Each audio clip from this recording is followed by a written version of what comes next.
20 million years ago, an ape-like creature inhabited the Earth.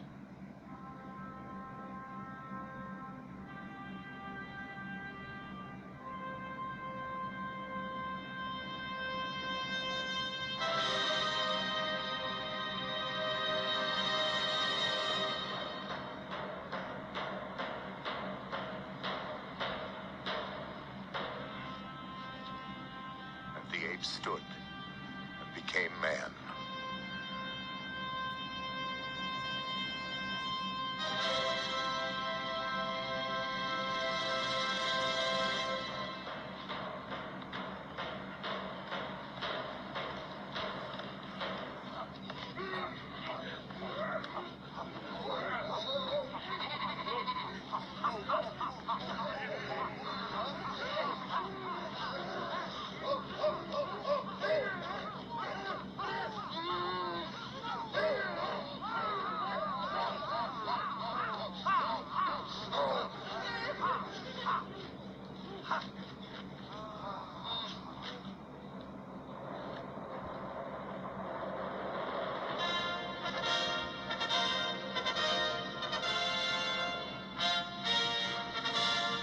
Well, it didn't happen quite like that, but a little different. Let's look into some of this prehistory that we have here. We're going to look at a dissertation done by Dr. Ken Harl. He's a PhD out of Tulane University, and we're going to talk about ancient Proto-Indo-Europeans.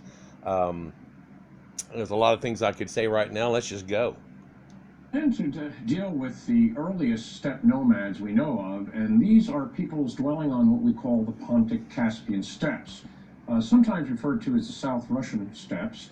And this is a zone I talked about in the opening lecture as essentially the western arm of that great corridor that stretches across Asia, or Eurasia to be more accurate. The earliest people dwelling there are known from archaeology.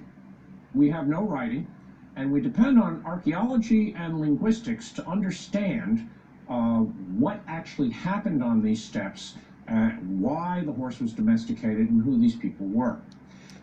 Also, genetics has helped us a whole lot. Once we get past the point of, not having any language written down and written histories to really be able to attach things correctly, it's really done off of linguistics. It's done off of pottery styles and a lot of things like that, and perhaps rituals that people have found, and a lot of art and things like that. So that, and then of course genetics now, being able to perhaps grab some DNA out of these people has really showed us something different. Let's continue. And this will require us to look at the origins and development of the Indo-European language family. In older textbooks, it was generally known as the Aryan languages, which was a perfectly good term from Sanskrit. Era means noble in Sanskrit. It was used to apply to a great language family in the 18th century by William Jones, the philologist working at Calcutta at the Asiatic Institute, when he discovered that Sanskrit, Greek, and Latin were related languages. Of course, which I think I've shown you in a recent video. And again, I just want to interject here. I showed you the one about Sakasuni and the Isaac burials and Isaac's sons and Saxons as kind of a lead-in or a primer, kind of a 101 situation. Here we're going to go a little more into depth of it, and we're going to show you origin and a pull-through, and then the ending of it also. This won't be a one-part thing, but I am going to release them all at the same time. So at the end of this one, your top left-hand corner, we click there and we can just continue. The poor word got ruined by the Nazis and fascists, and we come up with the cumbersome Indo-European as an explanation for this language family. Yeah, we can no longer say the word, but that's okay. So we'll look at the evolution of these languages. We should be past that. The second important point is the archaeology, what it tells about the landscape, and above all, the domestication of the horse, and the shift to the pattern of pastoral life characteristic of the nomads that gave rise to that distinct pattern of life and that distinct way of war. And what we're going to see is that a people that used to be somewhat semi-nomadic, they had some type of home-based kind of thing, but it was mobile, quite mobile, and they would move seasonal, and once they got horses, cattle, and things going on, they moved them for that such. We look at the Amerindians and how they followed the buffalo and how they never domesticated them, and it simply was another just small step from that point. Let's continue. So with that in mind, let us move to the question of language first. The study of Indo-European linguistics has been an occupation of Western scholars since the 18th century. And I have to put in a couple of caveats. When you study language families, they should not be mistaken for race. Peoples will change language quite frequently. The speakers of one language, sometimes a minority, will actually assimilate a majority of other people to their language. This has happened many times. A good example of that is there's a lot of immigrants that are in America, of course, from all over the world, and they speak American, which is, of course, just a dialect of English, a form of English, which the King's English, if you will. So, and English comes from Latin, Latin comes back from, and it stems from these linguistics right here that we're looking at. Anthropologists have done considerable study on this with modern language families, and there is a theory known as distributed theory or distributed survival theory, and that explains that nomadic peoples are particularly skillful because of their climate, because of their struggle in life, in learning languages and adapting to different language systems. That meant nomads, for instance, who spoke Iranian languages in the period of antiquity, or Turkic languages in the early Middle Ages, or Mongolian languages in the later Middle Ages. They came to learn a variety of other languages. They adopted what are known as loan words, that is, words for items they didn't have in their native language.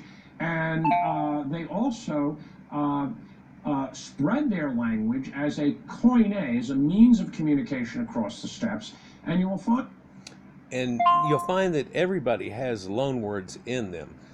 Even, you know, the word Egypt is a loan word. It's not what Egypt called themselves. It's what the Greeks said. And a lot of times we're using words that are done by other people and what other people called them. Quite often we find people almost didn't name themselves at a point till a certain point. Other people named them.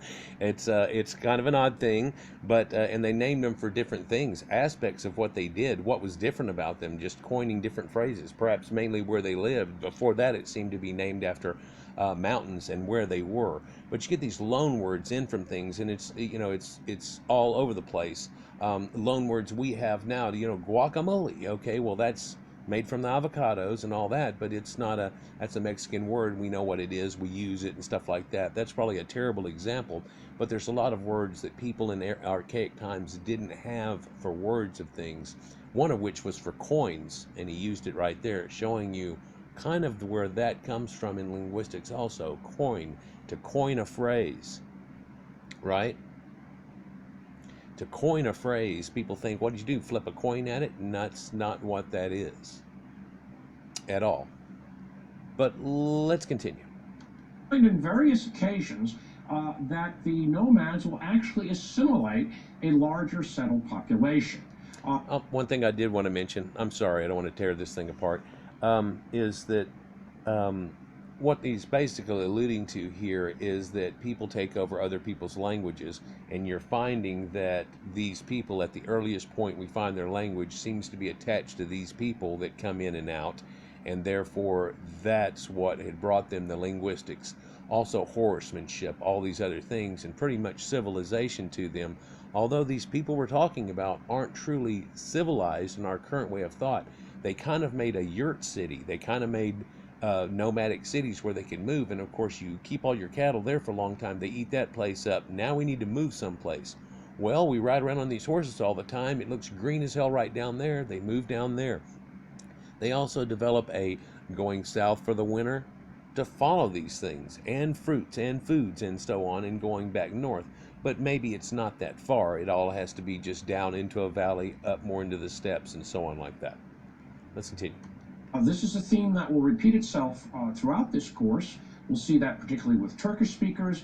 We believe the same was true of early Indo-European speakers.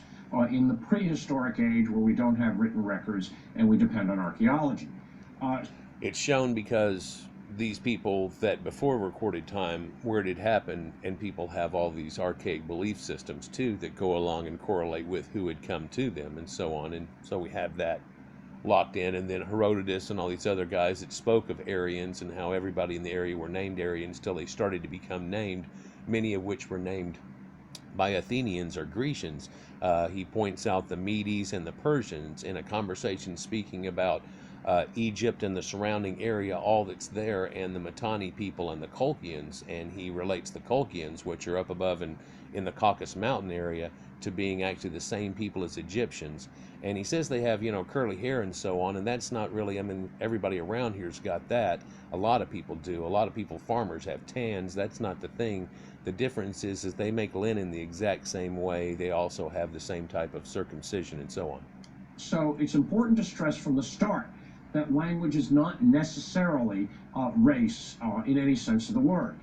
It's also important to point out that what he is going to show you here is there is this one race of people that brought the language to these people that's still evident today.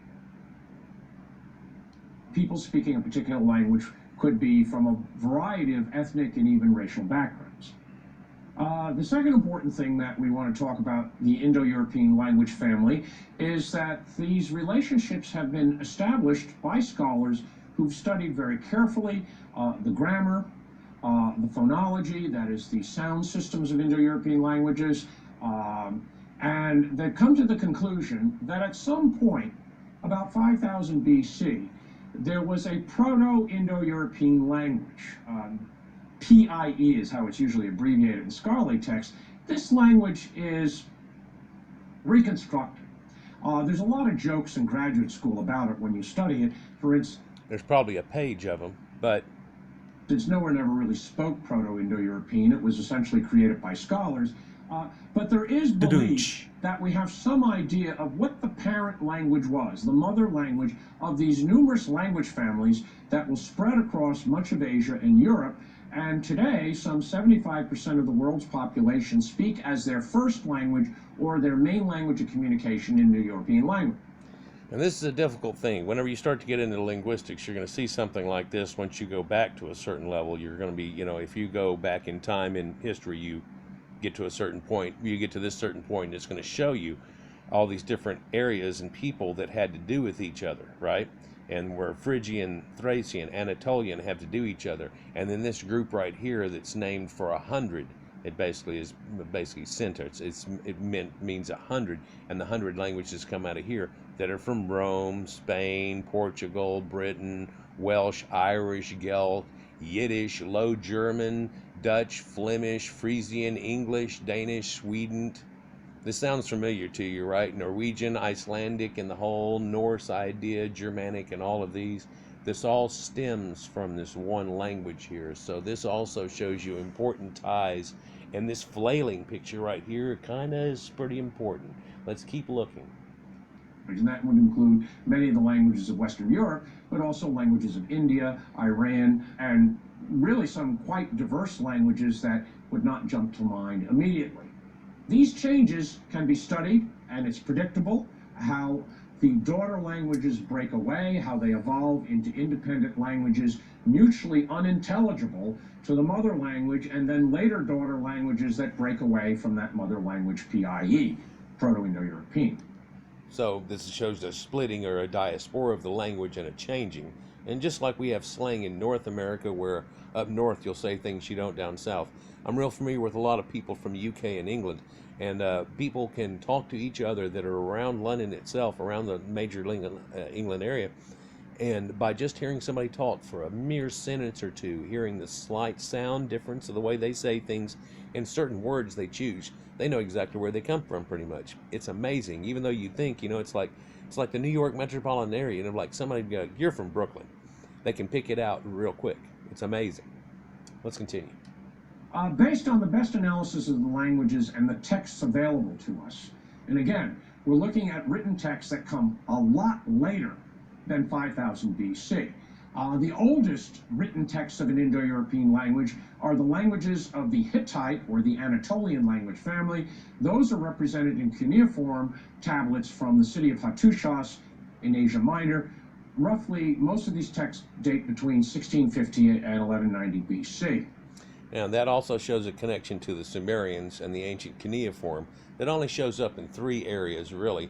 It's a proto-language, linguistics, that's actually past linear A, and of course the scratch script that comes before that people have found now and even deciphered quite well, but never have really done the linear A. B got deciphered and so on due to having corresponding scripts, just like they did with the Rosetta Stone. Anyhow, this here shows you that a new form of cuneiform that they're writing, but in that script, which is slightly different than the Sumerians. And of course the Egyptians used something that was exactly the same, but slightly different, again in a new form of it. And we know that everybody lost this language for a good period of time, and I think he'll speak here in a moment about how again it was lost. But let's continue. What it proves is that the Anatolian language family broke away probably first. There are features in its grammar that are very, very archaic, that seem to retain older features that were dropped by the later daughter languages. And it is speculated that sometime between 4000 and 3500 BC, the ancestors of these people moved out of the Caspian Pontic steppes into Asia Minor, what is now Turkey, and brought the Anatolian languages there. It's important to note right here that these aren't necessarily the Turkic people over here. This is early Anatolians, if you will. There's a few names for this plot of land that's here. And I'll show you, people come around here, they said, and then came through this split here at the Black Sea. But there are also beliefs they come through passes here and going around the Black Sea. And of course, being able to use boats and stuff at this time, they would have come the shoreline, utilizing the Black Sea, and it could have come from a lot of different regions and concepts and ideas. But I'll tell you that people that go deep, deep into this, they get in fights whether it came from here and it came from over here. And the consensus is it came from over here now. People lose it over here because it's hard to find a good pass through these mountains. No one ever mentions they go from here to over here, then they walk down the sides and get it over, make over here. There's a lot of different versions. There's also a valley run that runs all the way through here and meets out with the tip of what would come into here, as long as you follow it. And I guess if you did it through the summer months, it would work fantastic. Let's continue. Another daughter that broke off is the group of languages known as the Tocharian language family.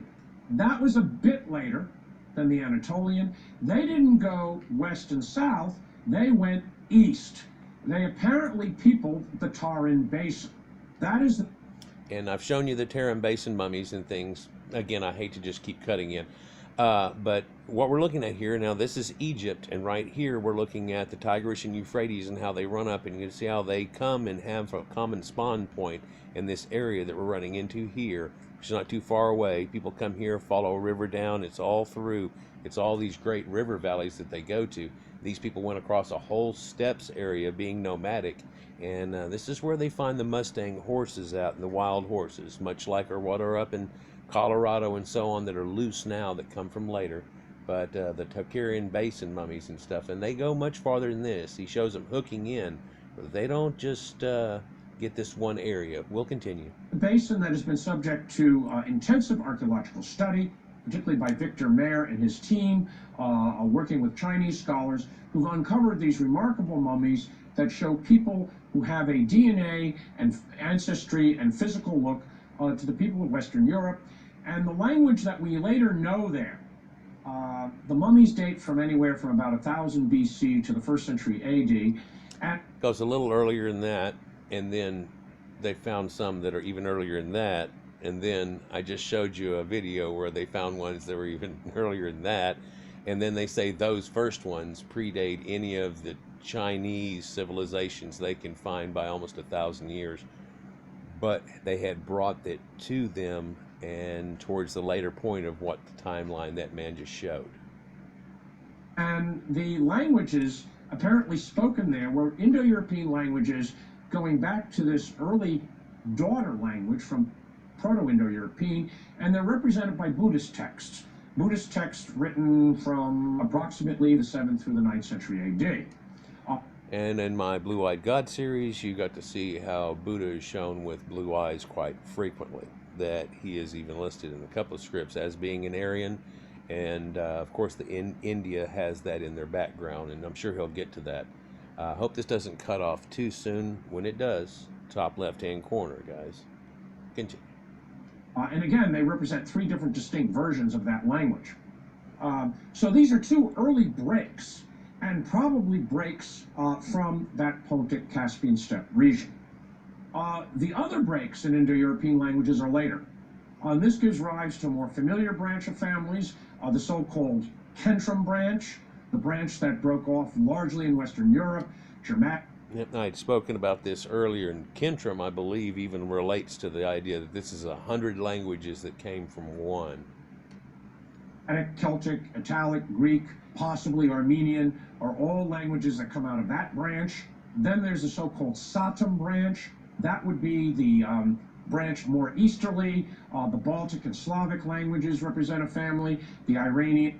And the reason it looks so different and seems so different and did seem so different to people was because it's kind of from the Sumerians, Indo-Aryans, India, and that area, and that is quite different than the in-between one.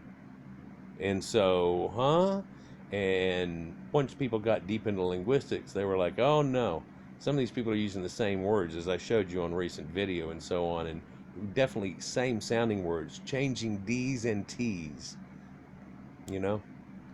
And the Indic languages, that is the languages based off Sanskrit in much of India, are part of that family. And that again represents changes in the treatment of certain sounds. Above all, the qua sound in Indo-European became a hard K in the Western languages, hence Centum, the word 100 in Latin. In the East, that sound weakened to an S, a sibilant sound, such as sh or s, hence Satem, branch of languages, 100 in Sanskrit. And portion of that pulls out to where most of their S's are spoken with SH, and this is where you get the Shemitic or Semitic languages from, where there's a definite nomenclature of that point where some people will have the H and the others don't.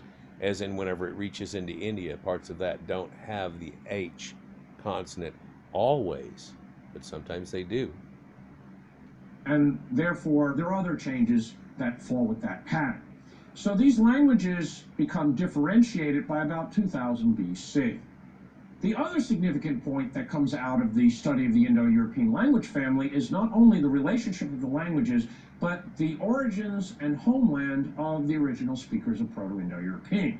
Now this is controversial, and it's attempting to match linguistic study, very learned study based on ancient texts by scholars who essentially do language, with archaeological evidence. And as I mentioned, there's no writing to help us out, and there's no way, even if you had sufficient skeletal remains to do a very, very careful DNA analysis on these people, there's no way of pinning this to particular racial groups either. I mean, this could get you into very, very dangerous grounds if you start trying to match up bones and material culture with language.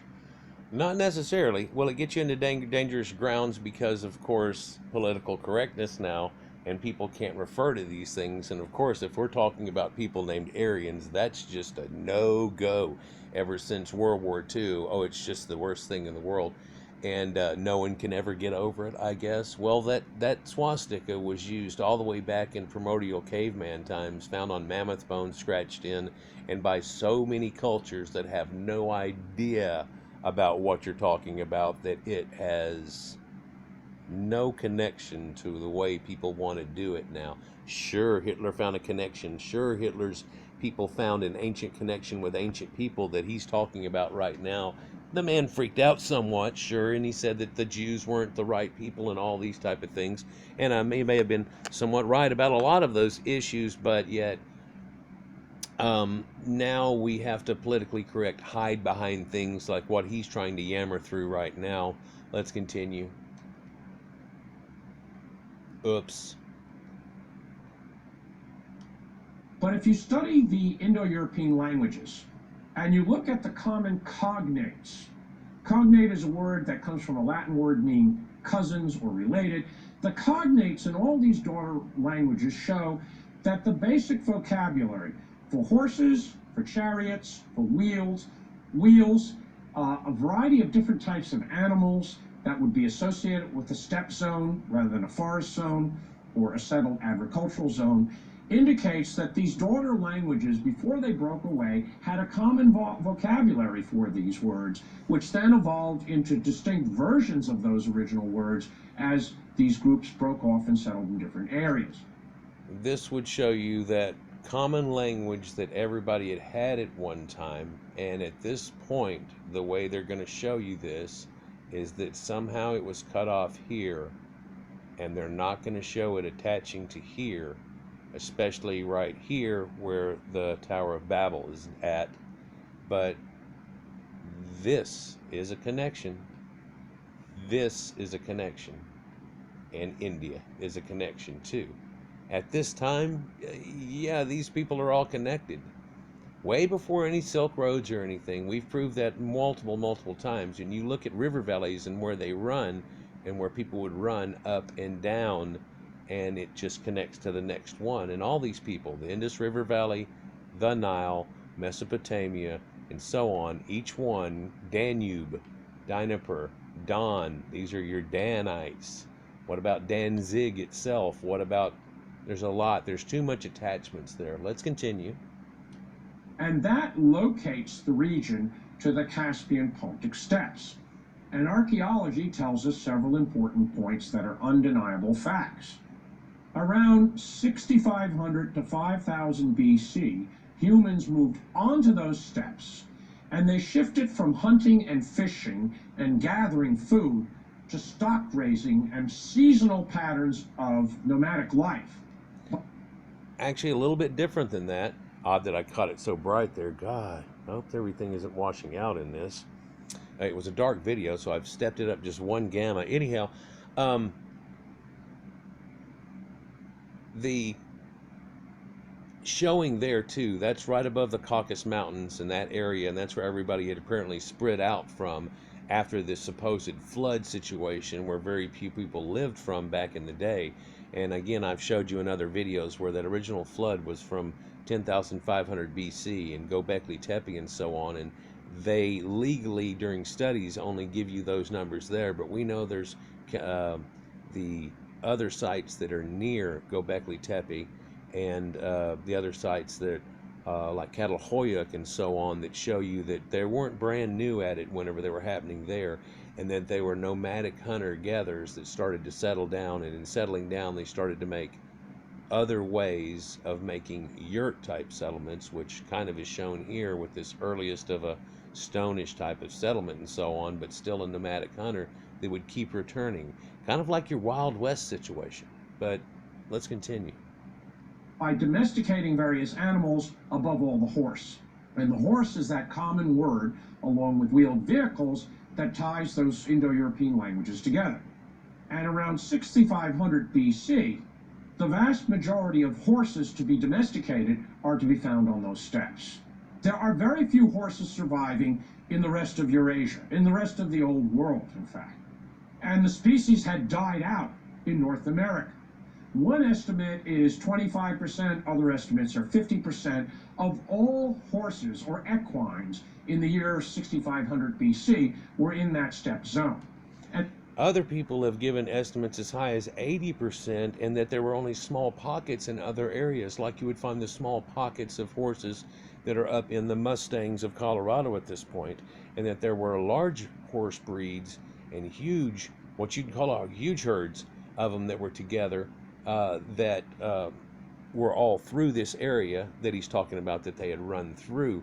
And horses helped bring a lot of things, and they were much more advanced than a donkey, and were the first of domesticated beasts by these people, and beasts of burden, along with cattle, oxen to help do things, and so on.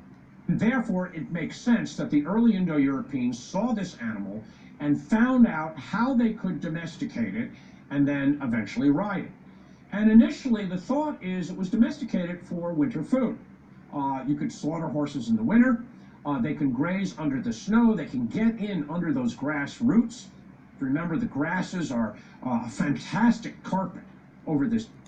And if you'll look at this picture right here, these horses, you can see, and I don't want to have to clip the pictures and do things, but I'm sure you've seen before the ancient cave art.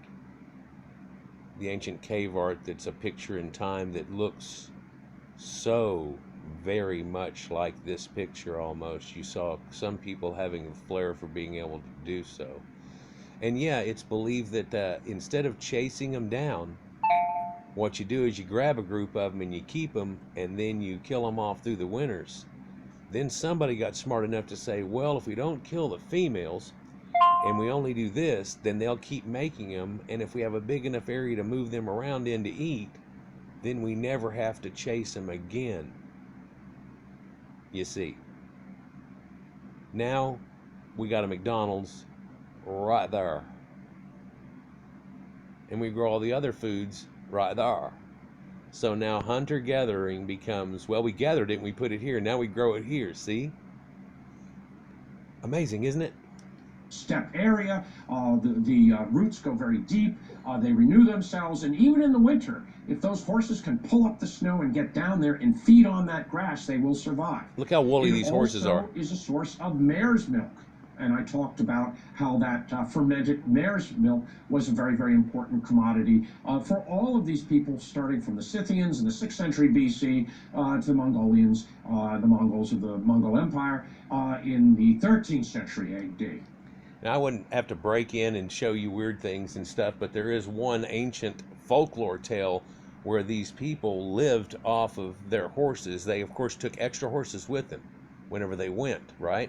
And whenever they did, they would have to sometimes live off them, and people getting trapped and having to live off mare's milk and doing all these things. But that's a folklore tale on how they found out how to have this fermented drink that they had, which of course gets you kind of drunk or do whatever, and it has to do with all this folklore tale, and this spreads over a huge area too, like he's saying. And then there's the soma drink. By 4200 BC, they began to learn to ride the horses bareback to help them herd animals. One experiment is if you're walking on foot with a dog, you can herd maybe 200 sheep at best, probably half that number. But if you're on a horse with a couple of dogs, you can herd 500 or more. That is, it expands the number of animals and the range that you can herd. And of course, these people had already domesticated dogs, and dogs became herding dogs, and they found traits that they helped spawn and make these breeds out of this too, that we know of today, right? And getting certain mannerisms and way that they were doing out of them, and dogs that were protective and not attackive, and all these type of things, and ones that would try to keep things together. Some of these herding dogs, like border collies, are so smart, you can take them out and even talk to them, but you can just show them that you want to cut out just the red ones and the small ones, and after doing it 2 or 3 times, you can almost walk off, and they will actually take and go out and spread them out and cut them out and bring them and keep herding them together and bring them all separate apart. I've seen it before. Of course, it takes a real intelligent dog to do so, but doesn't this also sound just like old Western farmers on their horses and so on? Yeah? Cowboys? So the domestication of the horse between about 4800 BC and 4000 BC was vital. It's vital, but I've already shown you where there's cave paintings with a man on a horse at 16,000 BC. And Kamyana Mohila showing you them messing with horses way back at 22,000 BC in an early proscript writing and a mammoth on the wall at the same time. So, right. Look up my video I did on Kamyana Mohila. It's kind of interesting to show you something that goes back way before this, into the Ice Age area. But domestication of horses was locked down by this time. About 4800, 5000 BC. It became a blanket at 4000 BC. It's a different statement. Let's continue. And the speakers of the early Indo-European languages all shared those common words for horse and related items of the horse. Another important invention is the wheel. There's a lot of controversy as to when wheeled vehicles were readily available. The earliest uncontested depictions generally come from the Near East, but already this is a very, very well-known technology. So, like I've said before, you know, the wheel, just in another video here recently, and somebody got on all Bert hurt that I said something about there being a predate to even the wheel. But they found an early wheel, but before that date, this box dates to way before that date, okay? It's at least 2600 BC, this box, which is a fancy one. But they already have this two-part wheels on their wagons and everything, and he's going to call them sloppy or something, and I guess they are compared to somewhat. This is a four-wheeled wagon and not even a chariot at this point, with a secondary rider riding on the back, so it's quite stable. Problem is, it doesn't turn real quick. Once other people start learning fighting techniques to deal with that, then you have to turn real quick. You can't just run headlong into them. This requires having to turn real quick without getting flipped over with your horses or donkeys at full gallop, and therefore it turns into a chariot. Let's continue. Standard of Ur in 2600 BC. We have depictions of clumsy carts that are being dragged into battle by onagers or donkeys, some kind of wild ass, not even by horses. These vehicles, however, are clearly late in the tradition. What we do find in archaeology is people who are identified on the steppes as the Yamnaya culture, and that comes from a major site on the Russian steppes, had learned to harness carts, to get the harnessing equipment, the wheeled carts, harness them to oxen, and create the so-called gers, or a kind of cart that will move your dwellings across the steppes. It's kind of neat. What this is this is the first mobile home. It's amazing. Here's a recreation of what they have here, but you can see how wide this is. Now, this is different more than normal, and it can only be used in certain situations and doesn't get through a skinny gap, but you can actually take and move this. And I did a video a long time ago on a mythology of some Dungeons and Dragons stuff that actually attaches to reality or old ancient myths and folklore, like most all the stuff does out of that. And it talks about Baba Yaga's magic hut and how it moves around. And it's strange too, they say it's so much huger than it looks from the outside. You look and it's just a little round thing, and you go in and it's, wow, you know. Well, these quite often impress you to the way they look on the inside. I don't know if you ever walked into one of those teepees either, but you're like, well, damn, this is huge. I mean, y'all could play, you know, volleyball in here putting a net. I mean, wow. You know, some of these get to be pretty huge. This isn't necessarily volleyball size, but this is a decent sized dwelling and something that you could even be moving around mobile. And that was even looked at as being like, all that crap's magic right there, huh? These are generally frame buildings of felt and hides that you can set up as tents, but you can also actually live on these things when they're mounted on the ger. And the gers are essentially a physical manifestation of the social group known as yurt in Turkish. And so you gain a mobility. You can move all of your possessions in these vast wagon trains drawn by oxen across the steppes. You could herd your animals with horses. And we've got descriptions of these from Herodotus writing in the 5th century BC about the Scythians dragging huge numbers of carts and people across the steppes in search of better pastures, or to exploit seasonal advantages of water, getting away from drought, finding new homes, whatever it be. By perfecting the technology of carts and wheeled vehicles, at some point it is surmised, and the evidence is really still not there, but the best surmise is people on the steppes invented spoked wheels and harnessed these, fashioned these wheels to what we call the light chariot. Well, it can only be surmised because you don't find the moment they do it. No one finds the first wheel. Nobody finds the first anything. They try to go back and they try to say the first, and it's terrible whenever they do that. I don't like the expression. A long time ago, I got shown twice that I was wrong on calling something first, and I started calling things earliest known. Earliest known. Boy, that's it's so much better. I've in fact got called out on, you did it first, and I go, no, earliest known. Don't try to miss my words. Earliest known. Right. Not necessarily first. There you go. Okay. So earliest known. But yeah, let's continue. Which became the weapon extraordinaire of the Middle and Late Bronze Age, from roughly 2000 BC to 1200 BC.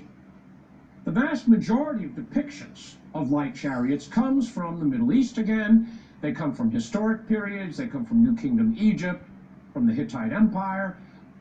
Yet there's enough evidence coming out of burials from the Altai mountain zone that is out in the eastern steppes, where you get the Altaic languages as a language family, which are the language families of Turkish and the Mongolian languages, of what seem to be these early vehicles. There's evidence also from burials as far west as Poland, sometime before 2000 BC. Some scholars would like to push this back, to 3000 BC. We really don't have the evidence. Yeah, we do. We've got the evidence to go back a little farther than that even now. So this isn't that early. I'm guessing he can't put that into his blend just yet. But yeah, now are we talking about chariots that early? Or are we talking about carts that early, and carts and movement and everything? The Indian Vedas talk about carts. They talk about exacting carts. And they have found the impressions of these wheels in the rot in the ground and how they've disintegrated away of spoked wheels that are dating back to this time from up in this area. And it's well known that the Hyksos are what brought horses and the wheel to Egypt. Just like the grains and the cattle that come from there come from Sumeria and Anatolia, where these people were the original farmers and hunter-gatherers, and this emmer wheat that comes out of Sumeria that we still use today originated there. And it shows signs of genetically being changed and altered, like they were quite the gardener in that land that they called Eden between the Tigris and Euphrates. They perfect the making of the light chariot. And these chariots acted as platforms in battle. Men could ride in. They could attack infantry armies from the flanks. They could ride across the front of an infantry army. They could use a version of the composite bow I described, which is later used by mounted horsemen to disorganize the enemy. And that gave the nomads a new military edge, as well as a mobility for their families, as well as better stock raising. That was the third vital innovation on the steppes, perhaps by 2000 BC, 2500 BC. And by virtue of that, the carts, the stock raising, the riding of horses to herd animals, and the light chariots, the Indo-European speakers started to migrate both west and east. Now, the migrations west will take the ancestors of the speakers of many European languages into the forest zones of Western and Central Europe. It will take them into the Mediterranean world and give birth to the Greek language, to the various Romance languages. In Western Europe, to Germanic and Celtic languages. Those that stay in the original steppe zones and move into the forests of Russia become the ancestors of the Baltic and Slavic peoples. But there was also a great eastern expansion, and the majority of Indo-European speakers who spread east spoke versions of what is classified as the Iranian language family, or more properly, the Indo-Iranian languages. These are even more properly, but now no longer used, the Aryan language.